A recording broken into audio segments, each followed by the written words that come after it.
하나님의 말씀은 요한계시록 13장 1절에서 10절 말씀입니다. 요한계시록 13장 1절에서 10절 말씀을 제가 봉독해 올리겠습니다. 내가 보니 바다에서 한 짐승이 나오는데 뿔이 10이요 머리가 7이라. 그 뿔에는 10 왕관이 있고 그 머리들에는 신성모독하는 이름들이 있더라. 내가 본 짐승은 표범과 비슷하고 그 발은 곰의 발 같고 그 입은 사자의 입 같은데 용이 자기의 능력과 보좌와 큰 권세를 그에게 주었더라. 그의 머리 하나가 상하여 죽게 된 것 같더니 그 죽게 되었던 상처가 나음에 온 땅이 놀랍게 여겨 짐승을 따르고 용이 짐승에게 권세를 주므로 용에게 경배하며 짐승에게 경배하여 이르되 누가 이 짐승과 같으냐 누가 능히 이와 더불어 싸우리요 하더라. 또 짐승이 과장되고 신성모독을 말하는 입을 받고 또 42달 동안 일할 권세를 받으니라. 짐승이 입을 벌려 하나님을 향하여 비방하되 그의 이름과 그의 장막 곧 하늘에 사는 자들을 비방하더라. 또 권세를 받아 성도들과 싸워 이기게 되고 각 족속과 백성과 방언과 나라를 다스리는 권세를 받으니 죽임을 당한 어린 양의 생명책에 창세 이후로 이름이 기록되지 못하고 이 땅에 사는 자들은 다 그 짐승에게 경배하리라. 누구든지 귀 있거든 들을지어다. 사로잡힐 자는 사로잡혀 갈 것이요 칼에 죽을 자는 마땅히 칼에 죽을 것이니 성도들이 인내와 믿음이 여기 있느니라. 아멘. 네. 오늘 우리가 함께 읽은 말씀의 핵심의 내용은 마지막 10절이죠. 승리, 성도들의 인내와 믿음이 여기 있느니라. 우리의 인내와 믿음을 통해서 신앙의 승리가 이어지시기를 바랍니다. 요한계시록 13장은 성부 하나님을 모방하는 사탄의 세력, 곧 용, 바다 짐승, 땅 짐승이 협력하여 하나님의 교회를 박해하는 그런 말씀입니다. 이 내용만 봐서는 도대체 무슨 내용인지 알지 못하지만 이 내용들이 이제 어떤 내용인지 하나하나 살펴볼 것인데요. 12장에서 우리가 독수리와 광야라는 출애굽 주제를 우리가 살펴보게 되었었는데 하나님의 권능과 보호하심이었습니다. 독수리와 광야라고 하는 그 곳은 하나님께서 그들을 힘들고 어려운 속에서도 독수리가 날개치며 올라감 같이 그 40년의 광야 생활 동안 하나님이 친히 찾아오셔서 그들과 동행하셨고 그들의 손과 발이 되어 주심으로 그들을 지키시고 보호하셨던 은혜를 12장에서 말씀해 주었습니다. 그런데 13장은 지금 용과 그리고 바다 짐승과 땅 짐승이 이 세상에 사는 모든 사람들을 괴롭게 할 것을 말씀하는데요. 그럼에도 하나님이 그 백성들을 지키시고 붙드셔서 그들을 건져내시겠다는 겁니다. 지난 시간에 우리가 하늘의 천사가 타락하여서 이 세상으로 이 땅으로 추방되었다라고 말씀드렸습니다. 천상에 있었던 천사가 타락하여 하나님을 대적하였고 그 하나님 앞에서 하나님을 어떻게 해보려고 하다가 결국 하나님께 쫓김을 당하게 되었는데 그 천사가 사탄의 수장 루시퍼였다라고 말씀드렸죠. 그런데 그 천사가 이제 죽을 것 같았지만 다시 살아남으로 그래서 그 힘을 얻어서 이제 세상 앞에 나왔는데 수많은 사람들이 무리들이 그것을 신기하게 보고 그 무리를 그 사람을 그를 따랐다라고 오늘 성경은 말씀해 주고 있죠. 그것이 바로 사탄입니다. 요한계시록에서 12장 붉은 용, 큰 붉은 용을 말했습니다. 큰 붉은 용은 사탄이라고 말했습니다. 근데 이 붉은 용이 뭘 했느냐? 여자가 낳은 아이를 잡아 죽이려고 했습니다. 여자는 무엇이라고 했죠? 교회라고 했지요. 교회였고 여자가 낳은 아이가 누구입니까? 예수 그리스도였습니다. 그래서 교회와 그리스도를 박해하고 예수 믿는 그리스도인들을 죽이려고 능멸하고 누가요? 사단 마귀가. 그럼에도 하나님이 독수리가 날개치며 올라감 같이 광야의 그 40년의 시간 속에서 고통의 연속이었지만 하나님은 그 가운데 건지시고 붙드시는 그 은혜로 백성들을 지켜내셨음을 우리에게 말씀해 주셨지요. 오늘 이 하늘에 쫓겨난 패단병 용은 큰 분을 내면서 땅과 바다로 쫓겨가게 되는데, 쫓겨간 곳에서 모여있는 무리들에게 이렇게 어려움을 줍니다. 그들을 선동하고 그들에게 힘을 내서 마지막 그들을 빼앗으려고 하는 것이죠. 자, 오늘 이 말씀 속에서 우리가 결론적으로 말씀드리면 사탄은 반드시 패배할 수밖에 없습니다.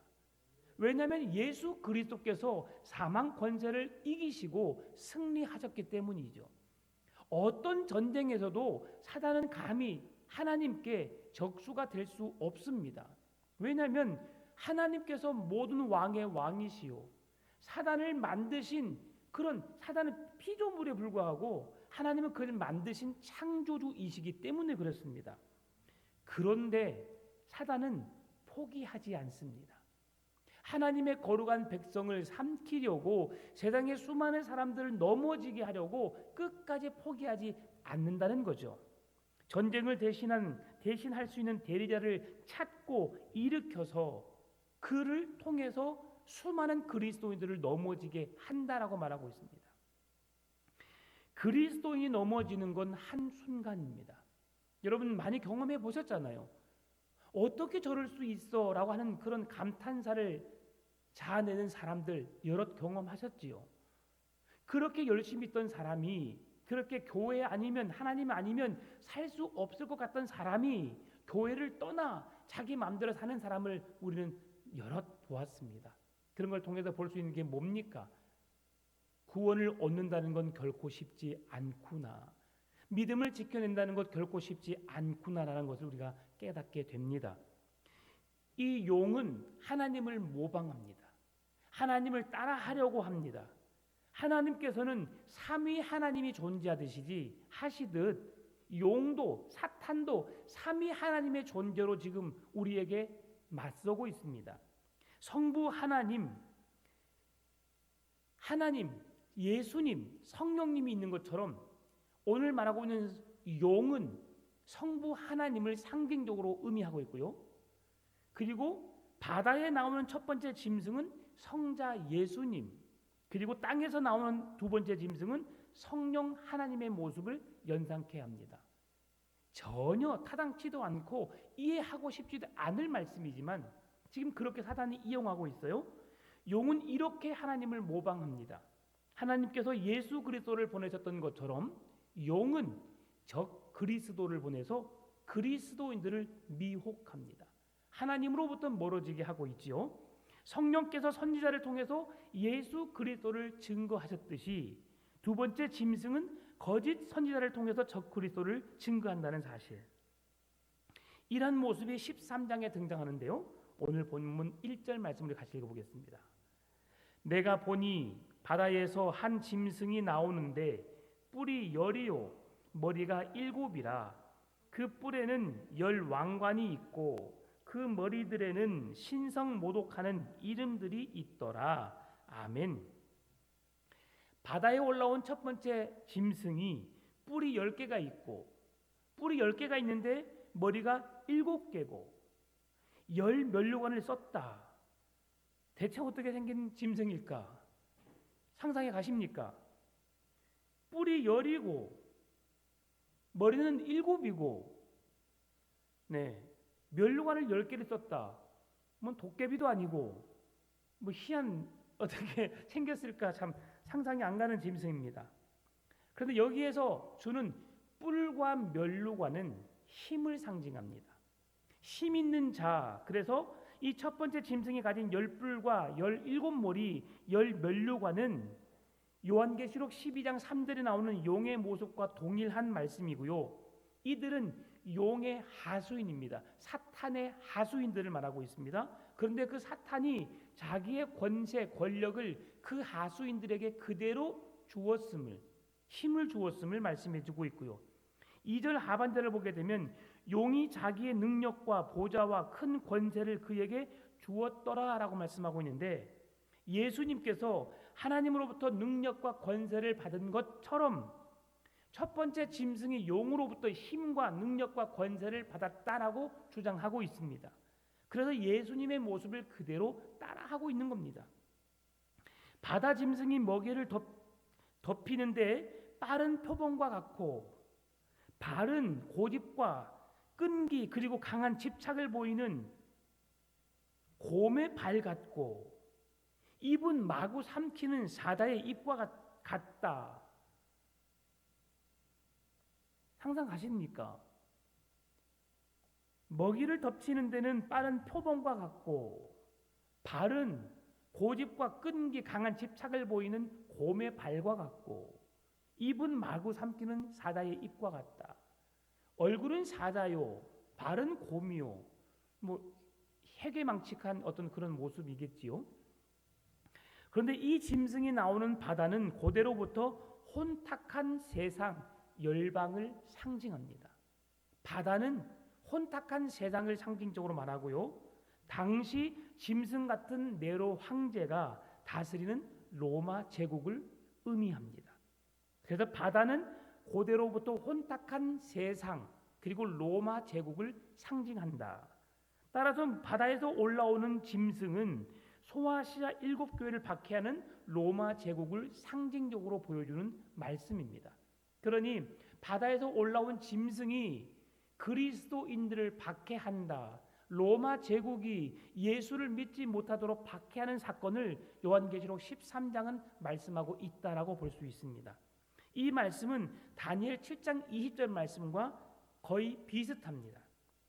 또 그것의 머리에는 10뿔이 있고, 또 그 외에 또 다른 뿔이 나오매 새 뿔이 그 앞에서 빠졌으며, 그 뿔에는 눈도 있고 큰 말들을 하는 입도 있고 그 모양이 그의 동류보다 커 보이더라. 뿔에 눈도 있고, 어떻게 이렇게 생겼을까라고 생각해 봅니다. 다니엘서에 나오는 사자는 바벨론입니다. 곰은 페르시아를 말하고, 표범은 그리스, 열뿔은 로마 제국을 상징합니다. 이 국가들이 하나같이 하나님의 백성들, 이스라엘 백성들을 공격한다라고 되어 있습니다. 그러니 지금 바다에서 나온 짐승이 그리스도인들을 방해하고 박해하고 핍박하고 그들을 그리스도의 사랑에서 끊으려고 하는 것처럼, 지금 앞에서 나오는 다니엘서에서 말씀해주고 있는 말씀도 동일하게 똑같은 일을 하고 있다라고 우리에게 말씀해주고 있는 것이지요. 그러면 우리 어린 양이신 예수 그리스도께서 인류를 구원하셨던 것처럼 사단의 상징인 용이 온 인류를 구원할 것 같은 모습으로 지금 우리를 미혹하고 있다고 하는 겁니다. 대부분의 종교가 우리에게 오면 당신들은 구원을 받습니다라고 말합니다. 어떠한 종교 집단들, 대부분의 이단들은 그 집단에 들어와야만 구원받는다, 우리가 하는 말을 똑같이 씁니다. 우리가 예수 그리스도를 믿음으로 구원받는다라고 하는 것을 우리가 말하지요. 그래서 세상 사람들은 그리스도인들 향해서 참 이기적이다, 자기들밖에 모른다라고 말합니다. 그러나 이게 사실입니다. 이 땅의 구원자, 수많은 서적, 셀 수 없는 많은 책이 있지만 그 모든 책에서 이 땅의 구원자를 말하는 책은 한 권도 없습니다. 우리에게 구원을 주고 새로운 나라에 들어갈 수 있는 그런 길을 제시해 주는 책은 성경밖에 없습니다. 그래서 그 성경에 말씀하신 그 바른 길을 제시하고 구원의 길을 제시하며 하나님의 나라를 말하는 성경을 우리는 그걸 믿는 것이고, 그 성경 속에 말씀하신 하나님의 살아계심, 우리가 그 역사심을 우리가 믿음으로 우리가 그분을 따르는 것이죠. 그러니 우리는 그 사실 있는 그대로를 증언할 뿐이고, 그러나 사탄은 지금 예수를 모방해서 성부 하나님은 용, 바다에서 나온 짐승은 성자 예수님, 땅에서 나온 짐승은 성령 하나님 모방하듯이 지금 하나님께서 예수 그리스도를 보내셔서 구원하시는 것을 그가 보낸 용 그리고 하수인들을 통해서 짐승, 바다에 나온 짐승, 땅에 나온 짐승들을 통해서 구원해낼 것이다. 이단들이 지금 이 짓거리를 하고 있어요. 자기들에게 구원이 있다. 세상에 지금 모든 기독교는 구원이 없다. 인 맞은 자, 자기들에게만 구원이 있다라고 말합니다. 요한계시록은 하나님의 인 맞은 자만 해석할 수 있다라고 말하지만 다 거짓입니다. 다 거짓이에요. 네. 전혀 맞지 않는 논리들을 그들은 펼쳐서 사실인 것처럼 말하고 그렇게 미혹을 하고 있는 것이죠. 용의 짐승의 권세는 이처럼 너무나도 막강하기에 인간의 힘으로는 맞서 대응할 수가 없습니다. 로마의 힘, 여러분, 로마의 권세 쩔쩔맸습니다. 아무도 그 로마 앞에 힘을 내지 못했습니다. 철저하게 굴복했고요. 로마의 뜻을 따랐고요. 로마의 지배하에 머물러 있었습니다. 로마뿐이겠습니까? 당시 모든 페르시아나 어떤 모든 바벨론이나 모든 나라의 왕들이 그 나라들의 강함에 이스라엘은 그렇게 늘 지배를 당했고 그렇게 억압 속에서 늘 고통 속에 달할 수밖에 없었던 것이죠. 그래서 그들에게 있어서 메시아 대망사당이 일어날 수밖에 없었던 겁니다. 예수 그리스도가 이 땅에 오신다 하니까 우리의 구원자, 억압으로부터 억눌림으로부터 지배로부터 자유케 하시는 그 주님의 사랑, 은혜가 있기에 그래서 예수를 쫓고 예수를 따랐던 거죠. 무엇 때문에? 그 억압으로부터 자유하고 이제 그 권세를 누리며 세상에서 왕으로서 그 통치하는 권세자로서 서려고 했던 것이죠. 그러나 주님의 왕권은 이 땅에서의 통치요 다스림이 아니었습니다. 이 땅에서는 더욱더 섬김이었고 그 사랑을 실천하는 것이었고 내가 받고 취하는 것이 아니라 내가 가지고 있는 것을 받은 것을 거저 나누어 주는 은혜와 사랑을 실천하는 것이 주님의 진정한 승리임을 우리에게 보여주셨습니다. 그런데 사단은 그 방법을 통해서 다 자기 것화하려고 합니다. 여러분 한번 생각해 보십시다. 단편적으로 종말의 시대 예전에 1992년 다미선 교회가 있었습니다. 그때 다미선 교회가 그 많은 그 이단에 빠져 있는 사람들에게 뭘 요구했냐면 1992년 몇 월 며칠 몇 시에 이 땅은 휴거가 오게 되니까 그러니 당신들은 이 땅에 있는 모든 소유물을 필요가 없다. 집문서며 모든 돈이며 다 가지고 와라라고 했어요. 한번 생각해 보십시다. 그래 끝이라고 생각해요. 끝이기 때문에 우리에게 다 필요 없다고 생각합니다. 우린 천국에 가니까. 그러면 그 집문서를 거둔 사람은 왜 거뒀을까? 예? 그분은 참 믿음이 없는 사람이에요. 그렇죠? 다 천국 가는데 이 땅에 남아있는 집이나 돈이나 갖고 자기가 살려고 했던 그런 사람이었어요. 여러분 지나고 보니까 더 우습지요. 근데 그 당시에는 정말 그 사람들은 신봉하기 때문에 그렇게 따랐고 그 사람의 그런 속임수에 넘어갈 수밖에 없었던 거죠. 왜냐하면 지금 우리도 천국을 꿈꾸고 있거든요. 그러니까 이단의 영들이 우리를 미혹할 수밖에 없는 거죠. 우리가 진리 위에 말씀 위에 바르게 서 있지 않으면 그들이 조금만 성경을 틀어서 우리에게 말을 하면 그런 말씀이었어? 그랬구나. 그러면서 목사들은 다 거짓 목사들이고 다 거짓말쟁이들이고 목사들의 말을 듣지 말라고 하고 목사를 만나지 말라고 하고 나와 있는 사건을 옆에 있는 사람이나 가족들에게 누구에게든지 말하지 말라고 합니다. 혹 여러분을 만나는 사람이 나랑 만나는 것 아무에게도 말하지 마라고 했던 사람이 있다면 조심하셔야 됩니다. 비밀스러운 사랑을 하지 않는 한 만남을 여러분 숨길 필요가 없는 거죠. 근데 이단의 만남은 그렇게 말합니다. 나랑 같이 만나서 성경 공부하는 것, 나랑 같이 뭐 하는 것, 이건 생명의 복음의 말씀이기 때문에 누구에게도 말하면 안 돼.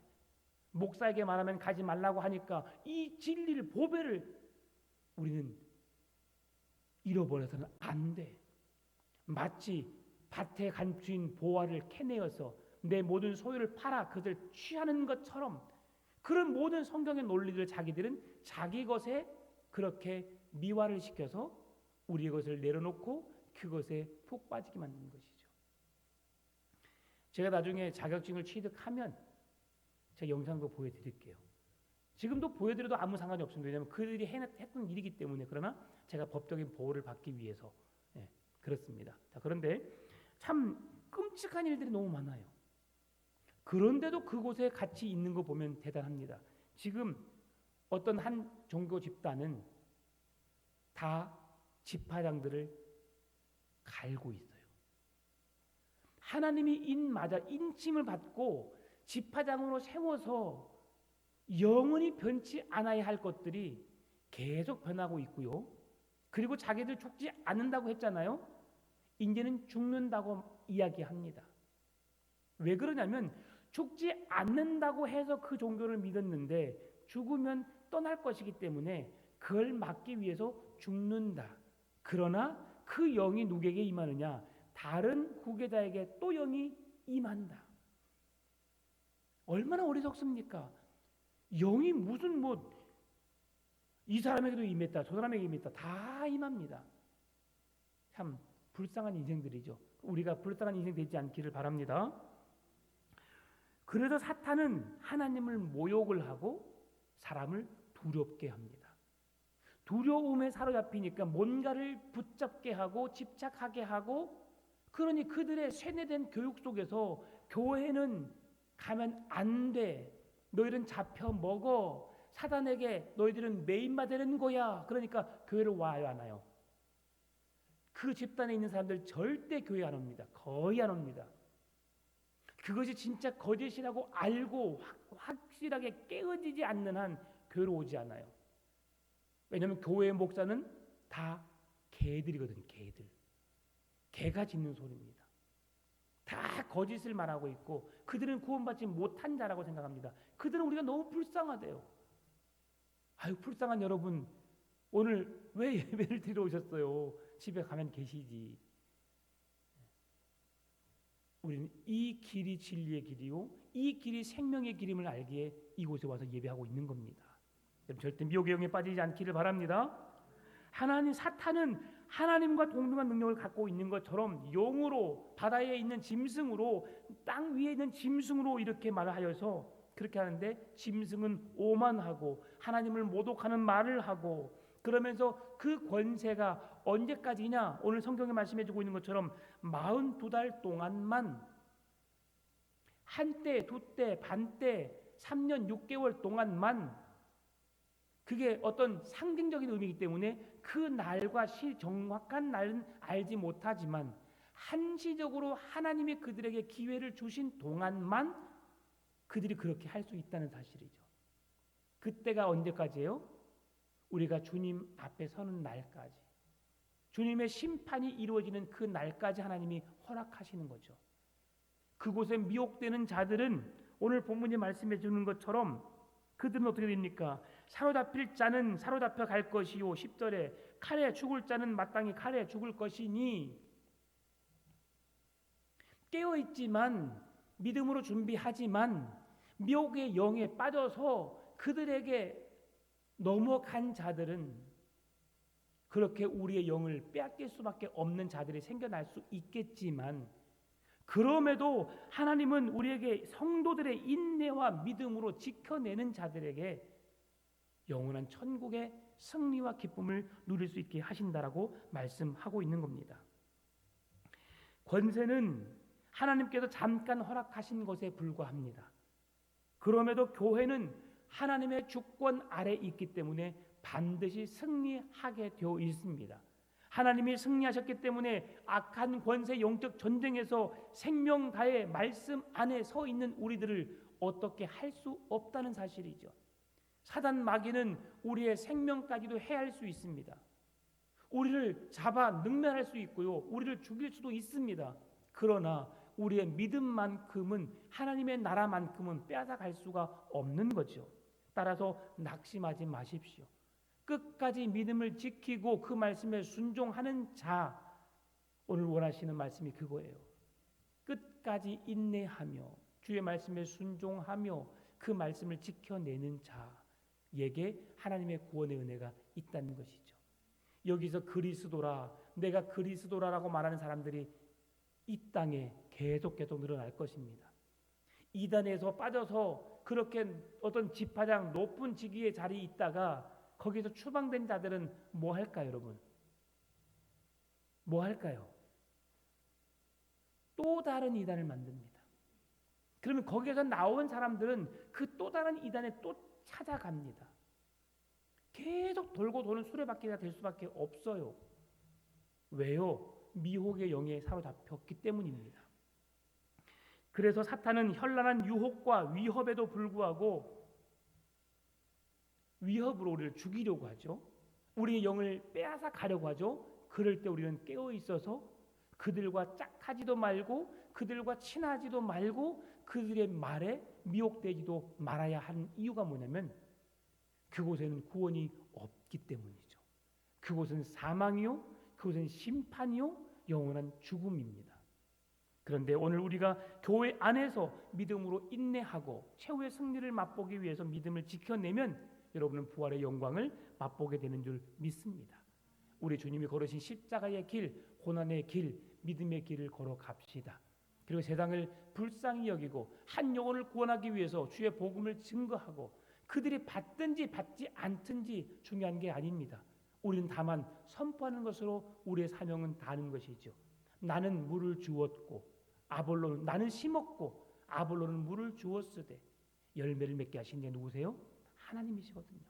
하나님께서 우리의 영혼을 구원하시고 또 우리가 보고 전한 복음을 통해서 수많은 영혼들이 예수 믿도록 이끄시는 그 하나님의 은혜를 힘입고 오늘도 그 은혜 속에 승리하시기를, 참고 인내함으로 우리의 구원을 이루시는 복된 믿음 되시기를 주의 이름으로 축원합니다. 함께 찬송하겠습니다. 393장 찬양하고 함께 기도하겠습니다.